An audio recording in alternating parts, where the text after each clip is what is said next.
Ақжігіт Бозғұлов атындағы номері 209 мектеп лицейдің 8 А сынып оқушысы Қанибаев Қасымхан. Ғани Мұратбаев атындағы номері 17 орта мектептің челленджін қабылдай отырып, Ахмет Байтұрсынның оқуға шақыру өлеңін назарларыңызға ұсынамын.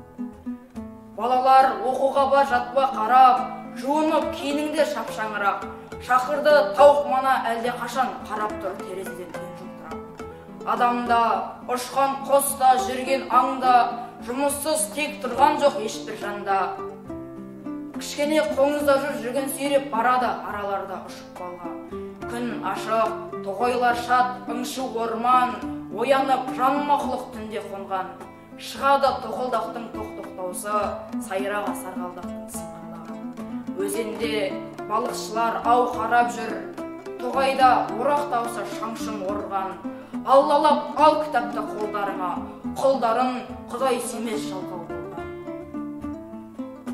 Ұлт ұстазы атанған Ахмет Байтұрсынның 150 жылдық мерейтойы құтты болсын.